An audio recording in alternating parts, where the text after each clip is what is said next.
Muy buenas tardes, en este momento nos encontramos con el psicólogo industrial Rolando Naranjo. Por favor, para iniciar esta entrevista, ¿podría hablarnos un poco de usted y de su carrera?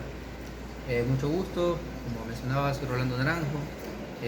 Bueno, tengo más de 6, casi 7 años de experiencia ya en la gestión de recursos humanos como tal, o gestión humana como se la conoce en la actualidad. Me gradué aquí, en la Universidad Estatal de Milagro, soy psicólogo industrial de la Universidad Estatal de Milagro y especialicé mis estudios en la SPOL. Hice una maestría de gestión de talento humano que la terminé el año pasado. Y bueno, dispuesto y más que todo, un honor poderles ayudar en su tarea. Espero que las preguntas, poder responder todas las preguntas que ustedes tienen preparadas para mí. Y bueno, pueden iniciar con la primera. Bueno, a continuación, psicólogo, mis compañeros le van a hacer una cantidad de preguntas. A continuación, la compañera Yasmina Jaramillo, por favor, con sus preguntas. Bueno, psicólogo, buenas tardes. Me gustaría iniciar con esta pregunta. ¿Qué lo motivó a usted como psicólogo a especializarse específicamente en la psicología industrial? Okay. Bueno, yo desde un inicio, cuando comencé a estudiar, siempre fue mi enfoque estudiar psicología industrial, hacer recursos humanos. En algún momento tuve alguna experiencia previa a estudiar en la universidad, más o menos ayudante de algo en X lugar. Entonces vi que la forma como se hacía o como se administraba los recursos humanos como tal podía mejorar, tenía muchas mejoras. Entonces yo decía, quizás se puede mejorar muchos aspectos. Entonces, bajo esa motivación decidí estudiar psicología industrial desde un principio. Claro que en el camino un poco me fue enamorando la clínica, pero al final terminé por la industrial, que era lo que había leído en un inicio. Ok, muy bien. Otra pregunta, psicólogo. ¿Qué estrategias o técnicas ya dentro del área laboral y de recursos humanos utiliza usted para aumentar la productividad y a la vez cuáles utiliza para mantener motivados a sus colaboradores o empleados dentro de una empresa?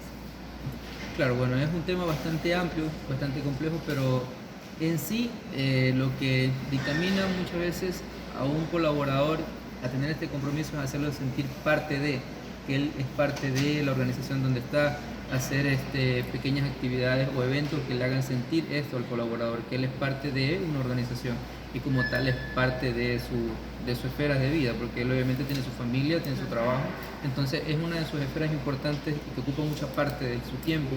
Entonces la mejor manera de crear este compromiso es hacerlo sentir parte de, como una parte importante de todo lo que es el engranaje de una organización. Ok, muchas gracias. A continuación, el compañero Kevin Campoverde también realizará unas preguntas. Bueno, muy buenas tardes, psicólogo. Mi nombre es, como ya lo dijo mi compañero, Kevin Campoverde, somos estudiantes de quinto semestre y bueno, de antemano le saluda a un futuro colega de la psicología industrial, pues estoy muy enamorado en lo que es esta carrera, ¿no? Bueno, una de las preguntas a realizar en este momento de mi parte sería, ¿qué recursos utiliza usted como psicólogo para mantener un buen clima laboral? ¿Okay? Bueno, como todo lo que se quiere mejorar o se quiere administrar, lo que no se mide no se controla. Entonces, en primera instancia, lo que se debe realizar es ejecutar una encuesta de medición de clima organizacional. Para en base a eso haces un pequeño diagnóstico y dices, bueno, básicamente como el doctor, vas tocando aquí, esto es lo que hay que mejorar. Entonces, con una encuesta te sirve para poder determinar qué es lo que hay que mejorar, porque tú o nosotros podemos pensar, sabes que no, la gente lo que quiere es irse más temprano y va a ser feliz. La verdad no puede ser así. La gente puede que necesite una actividad de fin de año que lo haga sentir parte de una olimpiada X, Y, Z, que la empresa pueda estar dentro de sus posibilidades y que obviamente se lo pueda dar o llegar a un punto de negociación medio donde se trate de ofertar y mejorar este clima y mantenerlo obviamente a gusto para el resto de las personas. En pocas palabras, como usted me dice, más o menos trataría de que el trabajador se encamine hacia la empresa de una manera correcta, sea un mutuo acuerdo entre ambos, él se sienta feliz con su trabajo y asimismo también en el aspecto social, dentro de la empresa, mediante las olimpiadas, como usted me acaba de decir, ¿no? Claro, sí, son uno de los ejemplos que se puede hacer porque hay mucho dentro de una organización, muchos puntos que se pueden abordar, incluso en un estudio se demostró que eran más de 50 puntos que mantienen la motivación dentro de un colaborador. Entonces tienes tienes un espectro grande para poder trabajar, pero obviamente, como les mencioné, es la importancia de la encuesta, porque luego no se puede determinar y no saber o hacer un mal diagnóstico de lo que es, qué es lo que debo hacer, porque si estoy haciendo algo acá y no tiene ningún impacto en lo que quiero lograr. Oye, bueno, Otra pregunta de mi parte sería, ¿de qué manera usted despediría a un trabajador siempre y cuando obviamente no cumpliría con el requisito de la empresa, no se ajuste, ¿no? ¿De qué manera, cómo lo despediría a aquel trabajador? Correcto. Bueno, esa es una de las partes que como profesionales de recursos humanos también debemos hacer. O sea, deben estar emocional y psicológicamente listos para realizar este proceso. Decirles que no van a realizar ningún despido dentro de recursos humanos es una mentira, lo van a hacer. Pero obviamente, y la estrategia que al menos yo les recomendaría es nunca llevarlo a un plano personal. Uno, por un cuidado netamente por temas legales que es muy amplio, y otro porque es netamente una organización, es un trabajo y un proceso, es parte de. Y lo que les podría decir es eso, mantenerlo de manera más objetiva, haciendo una buena, un buen análisis de cuáles podrían ser sus oportunidades de mejora, que obviamente si una persona no llegó a los resultados por X motivo, básicamente va a ser por un tema de resultados. Si es por un tema de comportamiento, igual abordas la situación y se le dice, bueno, tu comportamiento no está dentro de los parámetros que busca la organización, por ende se ha tomado la decisión de terminar la relación laboral con usted y bueno, hasta cierto tiempo estará dentro de la empresa y terminará su contrato. Y de esa manera no llegar al plano, porque existen muchas situaciones, pues que la situación se salga de control, porque obviamente es una situación dentro de un impacto emocional y si usted lo maneja de una forma creándole mayor estrés a esa situación, obviamente va a tener un detonante para alguna conducta no deseada. Entonces lo mejor es ser lo más apacible posible, objetivo con los resultados y con lo puntualmente que debe decirle y no decir más allá de lo que no tiene que decir, simplemente esto y esto y... A continuación, nuestra compañera María Cruz Guerrero también tiene ciertas dudas, psicólogo. Okay. Muy buenas tardes, psicólogo Rolando. Me saluda María Cruz Guerrero, psicóloga en formación. Mi pregunta es, háblanos por favor de la experiencia laboral en el área del Departamento de Recursos Humanos en el momento de la entrevista con el posible candidato. ¿Me puedes repetir, por favor? Sí, por favor. Háblanos por favor de la experiencia laboral en el área del Departamento de Recursos Humanos cuando hay una entrevista a un posible candidato. Ok, bueno, hay muchas experiencias que tienes dentro de haciendo selección de personal. Te vas a encontrar desde personas que no van a la entrevista. Tú, digamos, lo que menos puedes hacer es confiarte de que todas las personas que llamaste van a ir a la entrevista. O sea, tú sabes que no, tengo una vacante, voy a llamar una sola persona que vaya. Y si no fue, tiempo perdido. Entonces, obviamente debes llamar y por eso es lo que se llaman muchas personas. Porque para una vacante van a existir varios filtros, ¿verdad? Y obviamente hay que hacer las preguntas necesarias y ver si es que estas personas cumplen con lo que se necesita para esa vacante. Entonces, esa es una de las experiencias que te podría comentar, tener en cuenta de que todo puede salir mal y tienes que pensar también en eso, de que todo puede salir mal, pero tú debes adentrarte o dar dos pasos más adelante de esa situación y ver qué puedes hacer o qué hacer antes de que todo vaya mal. Ok. La siguiente pregunta es, basada en su experiencia, ¿qué acciones llevaría a cabo usted para motivar a un departamento de una empresa? Okay. Entonces, más o menos un poco lo que retomaba de la pregunta que hizo Kevin, Sí. ¿verdad? Del tema de la motivación o lo que motivaría a cada departamento. Obviamente estas encuestas de clima o la encuesta de clima que hablábamos son segmentadas, entonces muchas veces puedes ver cada departamento qué es lo que necesita. Siempre y por lo general en todo el mundo profesional, los profesionales que buscan es un reto, o sea, un reto X, Y, Z para X departamento. Entonces se dice, bueno, al departamento de contabilidad le hace falta el conocimiento de hacer las declaraciones tributarias del NIF. Entonces, más o menos vas viendo esa brecha entre lo que ellos son y lo que pueden llegar a hacer y lo que la organización necesita que hagan. Entonces los involucras en un proyecto para que ellos se capaciten y se formen y puedan llegar a ser, y obviamente tengan un motivante de que están creciendo, su carrera está creciendo y ellos también están creciendo como profesionales y están siendo parte del crecimiento de la empresa. Muchas gracias. A continuación, psicólogo, va a hablar nuestro compañero Anderson Brown. Buenas tardes, psicólogo. Mi pregunta sería, ¿cómo usted identificaría los riesgos psicosociales del desempeño de cada empleador? De cada empleado, me dices. Bueno, también existe que a nivel del Ministerio de Trabajo han implementado por medio de ellos el desarrollo de una encuesta de riesgos psicosociales puntualmente. Entonces, al igual que la encuesta de clima, pese a ser similares pero no son lo mismo, Miden básicamente puntos de riesgos psicosociales, riesgo mecánico, riesgo físico, riesgo ergonómico, riesgo psicosocial, y es donde se amplía la encuesta, ¿no? El tema de riesgo psicosocial, a ver su relación con su compañero, su relación con su jefe, su relación con el trabajo, su relación con las tareas, su carga laboral. Entonces, una vez medido todos estos puntos, puedes llegar a hacer de manera puntual con cada colaborador, saber cuál es lo que está o cuál es el mayor riesgo dentro de lo que es riesgo psicosocial que pueda afectar a este colaborador. Entonces, si determinas que al fin y al cabo tiene una persona que ha habido un puesto dentro de una empresa que tiene rotación, es decir, contratas a una persona, no dura ni 3-4 meses y se va voluntariamente, contratas a otra persona, se va voluntariamente, contratas a otra persona, se va. Entonces es un puesto que tiene bastante rotación, haces un análisis y ves de que el puesto tiene demasiada carga laboral. Entonces, obviamente, si bien es cierto, los trabajos van a ser exigentes, pero en el momento en que ves un antecedente de demasiada rotación en un puesto, de que obviamente le haces una valoración del cargo y ves que el cargo en realidad tiene demasiada carga laboral versus la comparativa de otro cargo similar en otro departamento, entonces te dan los argumentos para poder conversar con la presidencia o con las personas que toman decisiones dentro de una organización y decir, bueno, esta persona necesita una persona que le ayude, porque si no el riesgo psicosocial que está afectando a esta persona es lo que nos crea una rotación de personal solamente en este puesto, y obviamente ya la naturaleza del puesto, al haber crecido y las responsabilidades ser mayores, ameritan una contratación adicional, ya sea de un pasante o un ayudante, pero este puesto necesita ayuda o con una función la cargue otra persona que esté menos cargada. Otra pregunta, ¿cómo haría usted para mejorar el desempeño laboral de los trabajadores?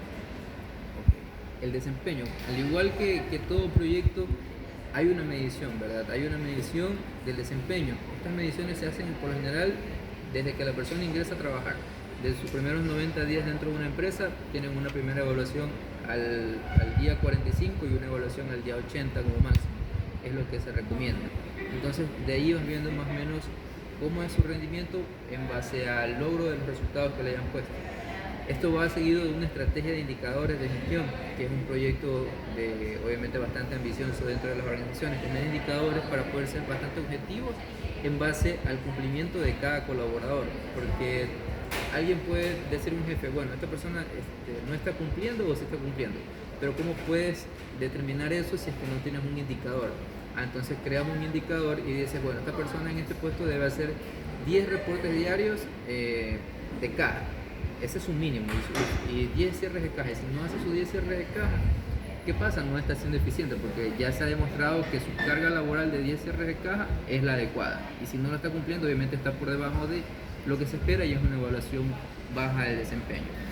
Y las estrategias, básicamente el seguimiento, ¿no? Para mejorar esto, hacer el seguimiento con la persona y poder determinar cuáles son las oportunidades de mejora. Esta persona no sabe, no puede o no quiere. Entonces, si no sabe, se le enseña. Si no puede, igual hay una formación, pero si no quiere, ya no se puede hacer más. Muchísimas gracias. A continuación, nuestra compañera Helen Mendoza también quiere despejar ciertas dudas acerca de su labor. Buenas tardes, psicólogo. Mi nombre, como lo dijo mi compañera, es Helen Mendoza, y tengo unas preguntas para usted. Una de esas es, ¿de qué manera usted identifica que el entrevistado posee características que detallan su currículum, en su hoja de vida? Ok, bueno, existen varias, obviamente la hoja de vida es un papel en blanco y el papel aguanta todo, ¿verdad? La persona va a disponer todas las cualidades y todos los títulos y todo lo demás. Actualmente es un poco más práctico, al menos en tema de conocimiento, más puedes verificar en el CENESID si la persona es titulada o no, puedes verificar su curso con soporte, pero el tema que más nos lleva es el tema de las aptitudes. ¿Esta persona es apta o no, o cuenta con las competencias para en realidad desarrollar este puesto o no? Entonces, una de las competencias, poniendo un ejemplo, sería el tema de servicio al cliente. Si yo contrato a una persona para trabajar en servicio al cliente, obviamente esta persona debe tener, desde el principio que se presenta, buenos modales, un trato cordial, obviamente orientada al servicio. Y si en el momento de la entrevista no identificas este comportamiento, obviamente en la práctica no va a ser diferente. Entonces, ese sería uno de los puntos, tener bien claro qué es lo que debes buscar en una persona y ver la estrategia para en realidad encontrarlo. Un ejemplo es el que te acabo de dar. Ya. Otra de mis dudas es, en base a su experiencia, ¿usted cree que las pruebas psicométricas son bastante necesarias a la hora de seleccionar un personal? Las pruebas psicométricas. La verdad que sí son una herramienta. Yo, al menos dentro de mi experiencia, siempre me guío para aptitudes mentales primarias, que es lo que se conoce, es decir, habilidad numérica, habilidad verbal y demás. Entonces, ese tipo de habilidades, medirlas, ¿no? La numérica y la demás. Pero el tema de personalidad, sí es bueno, obviamente, tener un test de personalidad, pero lo mejor sería igual siempre no obviar el tema de la entrevista con la persona, porque obviamente el test te da ciertos resultados, pero muchas veces la persona puede estar nerviosa, no manejar una máquina y puede salir un test con problemas, y obviamente tiene que ver mucho la observación del psicólogo allí, ver qué pasó en esa prueba o si la persona en realidad no puede realizar la prueba. Obviamente ya va siendo un punto para descartar, porque si tienes una persona que no sale bien en habilidad numérica, obviamente no lo vas a poder hacer contador de la empresa, tiene que ser congruente. Eso es para esto que se usan los test psicométricos en un proceso de selección.